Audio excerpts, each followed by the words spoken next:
Hey guys, nice to see you again. This is Joe, the Mythology dude, with another video. I thought I'd give you a little. Sorry about my voice. That's why I'm giving you a little update. As you subscribers know, I've been having some health issues. 2 years ago, I got surgery for brain cancer. You know, that went well, but then what happens is that the chemo and the radiation caused other issues, and I'm being treated for those issues. The radiation caused necrotic swellings in the brain, and this affected my mobility. I ignored it for a while, thinking it was nothing, which was foolish. And then I fell and I broke my left wrist, and I had to get put on steroids. The steroids helped a lot, but then when I was weaned off the steroids, the balance issues started getting back, especially my left side, which is weaker than my right side.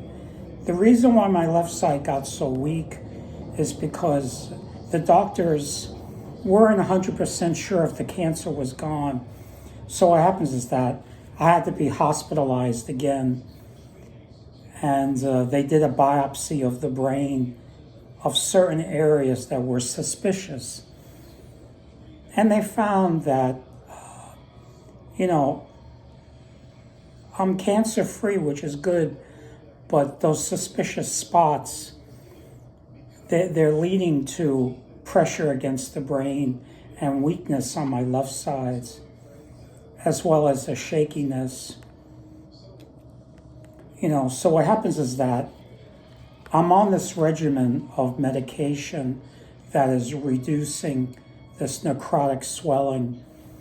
And so far it's working, but my mobility issues are still not that great. That's how come I'm in this strange place. I'm not home usually with my books behind me. I'm actually at my parents' place. Well, actually the house belongs to my family, which they share. I'm in the part where my parents live. It's not so bad, it's comfortable. I would hope to get to my place soon. It will be nice to get home to my own place where I could be, with my cats and a little more independent. But they're taking care of me. It's not so bad here. I'm actually in the porch area. There's some nice plants here.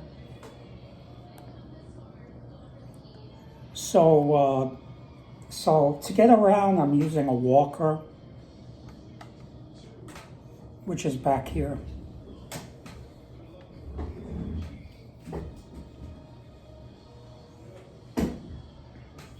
I never thought I'd get this way at just 61. But, crap happens. Could be worse. Anyway, to get on with the rest of this video, I think I mentioned in a previous video, probably the one I did on dragons several years ago, I talked about how in the West, dragons are seen as, kind of, big, majestic monsters, and kind of, they represent destruction, chaos. They could be kind of dangerous. Sometimes they represent big cosmic forces. Sometimes they represent smaller creatures in which they terrorize a certain town and they have to be killed by a hero. Whereas in the Eastern world, the Far Eastern world, places like China, Japan, Korea, they're usually beneficent. They represent good luck. And a lot of these dragons that live in the East, many times they're these great kings of the sea. dragon kings of the sea. And sometimes they have beautiful daughters that the hero of the story actually winds up marrying if the dragon king likes him enough. So being out of work right now, I thought I'd fill in a couple of gaps in my mythology knowledge. And I found a few books. One book in particular was, I don't think I ever told too many stories on Korean mythology. So I found this neat little book called Korean Mythology by Clayton. I'm going to write the story in the book in the description below. So like I said, a lot of I bought a few other books too to fill in my gaps, but today I'm just going to tell one story. You know, the typical story that you sometimes see in these Far Eastern stories where a mortal hero, you know, does a favor for a dragon king. You could be a dragon king living under the sea and still need help from mortals. So this story takes place, of course, in Korea a long time ago. And it's called Kot'aji and the God of the Western Sea. Now, back then, Korea was broken up into several kingdoms. One kingdom was called Silla. And at the time of the story, there was a queen that was running Silla. And she had a son named Yang Pai. And she needed to handle business with China during the Tang Dynasty. And she needed to send a delegation there. So she sent her very trusted son, Yang Pai. I don't know if I'm pronouncing that right. Yang Pai. Oh, I skipped something. I was telling you that I'm taking this medication to reduce the swellings due to necrotic swellings due to radiation damage. The side effect of the medication is what's ruining my voice. It's like a hypophonia where, you know, you can't hear my voice clearly. Anyway, getting back to the story.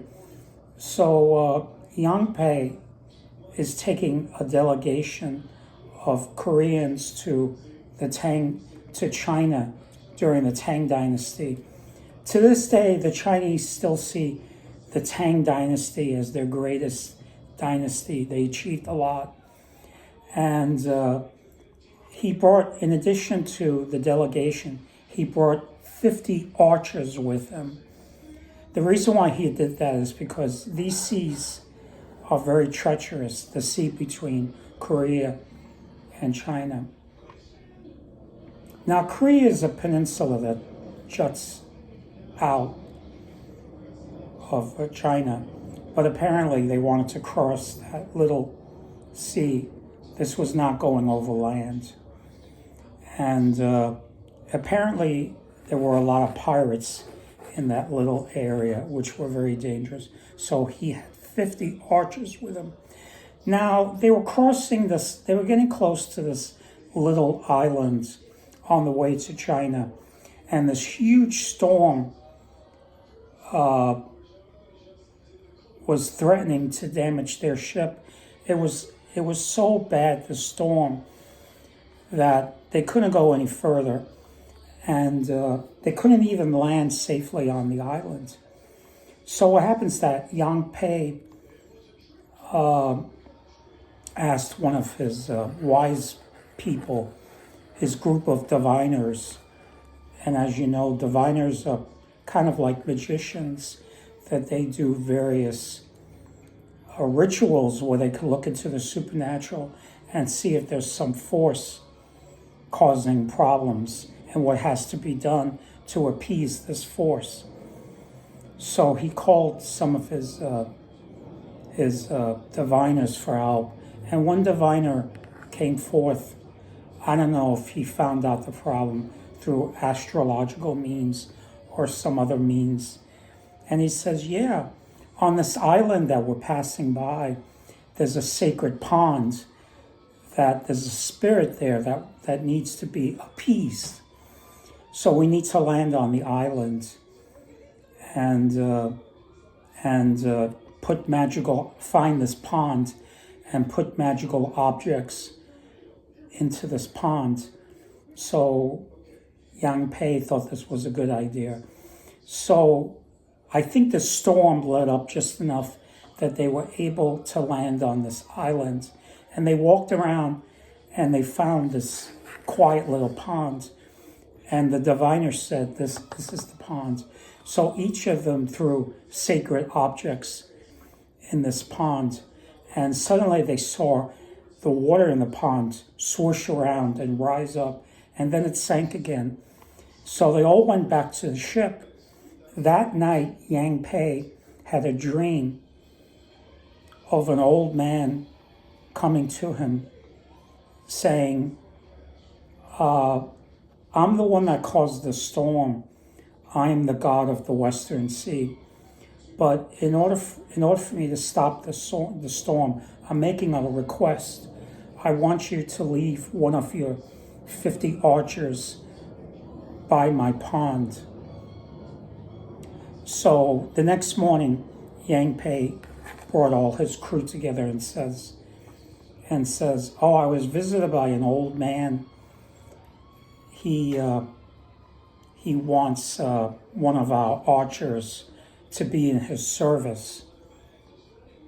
So the archers decided, well, I guess the fairest thing to do is for us to draw lots. So they drew lots. They each had their name written on a piece of wood, and all of them held out the wood over the gunwale of the ship and let it drop. And this one particular archer, whose name is Kot'aji, his is the only one that sank through the water. So he was chosen. And like a good servant, he didn't hesitate to hop off the ship and get on the land. And,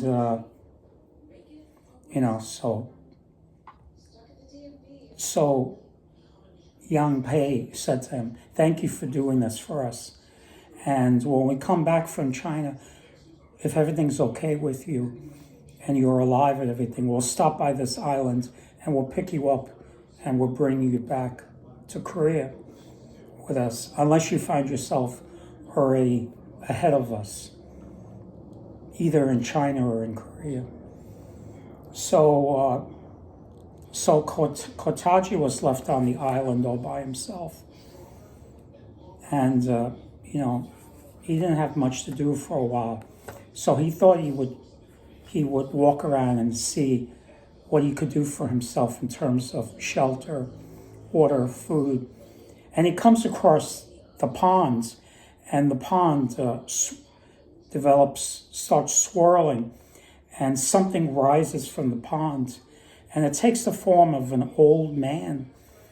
And the old man says to Kot'aji, she goes, oh, thank you for being here. I am the god of the Western Sea. And, he goes, the reason why I need an archer is because every night there is this creature that comes in the guise of a monk and kills one of my children and eats his or her liver. And all I have left is my last daughter. And can you kill this demon monk? And Kot'aji says, oh, of course.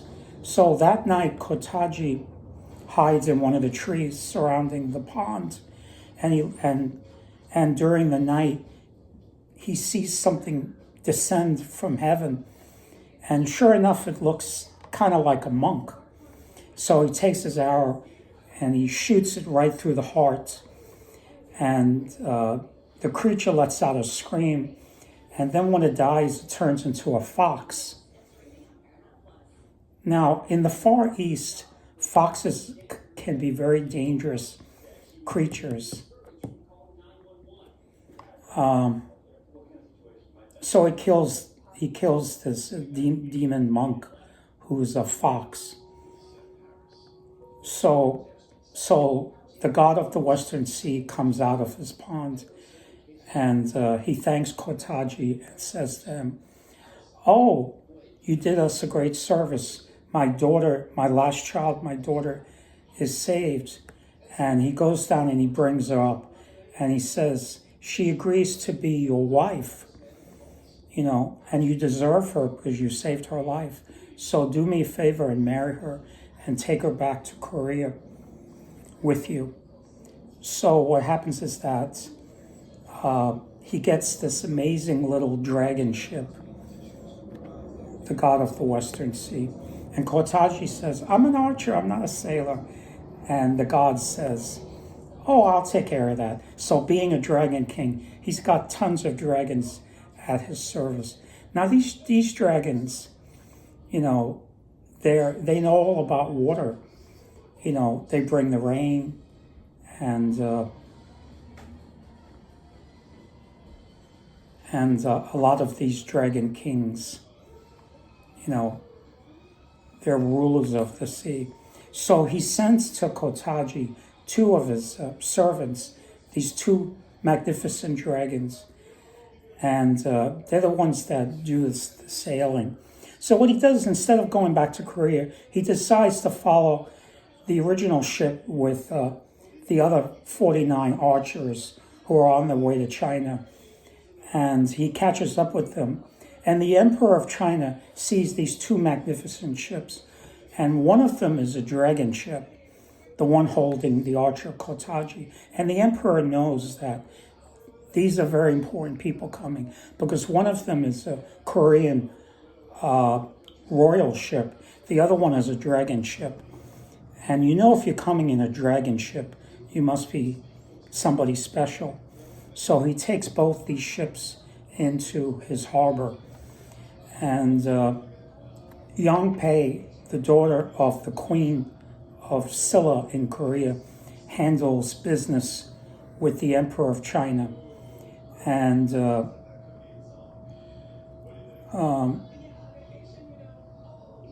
they all get sent back to Korea. Oh, there's one little detail I forgot. When the Dragon King of the Western Sea gives his daughter to Kot'aji, he turns her he doesn't give her in human form, he turns her into a flower. He says, when you get back to Korea, take this flower out from you. In the meantime, keep it safe on your person. But when you take it out, it'll turn into my daughter. So when the Emperor of China finds out that Kot'aji is engaged to a daughter of a dragon king, he's really impressed. And so is everybody back in Korea when they leave the Emperor of China and head back to Korea.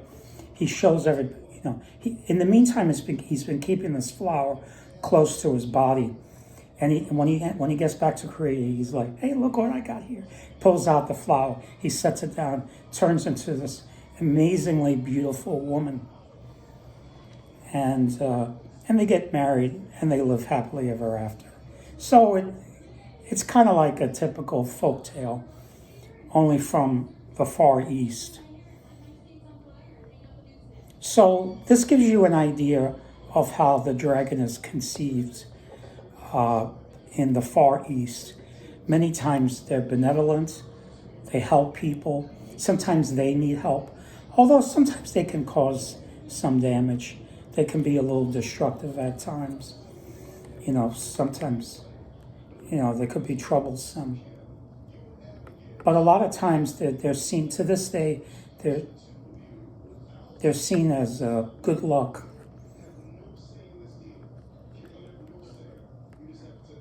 That's you see so many dragon decorations. And there's also one year, that's the year of the dragon. It's the only creature that's in the Chinese zodiac that's not real. All the others are real animals, like the tortoise, the monkey, the tiger, the monkey. But the dragon is the only one that's not real, of course.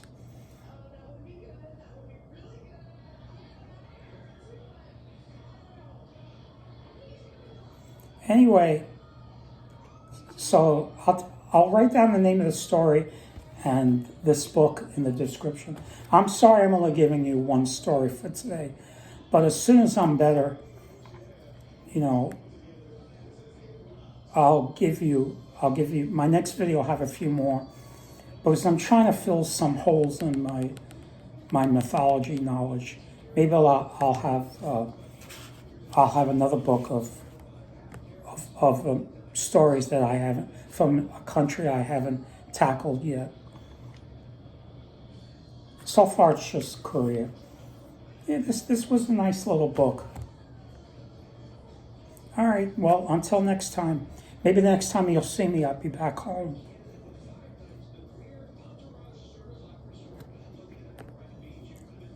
Bye.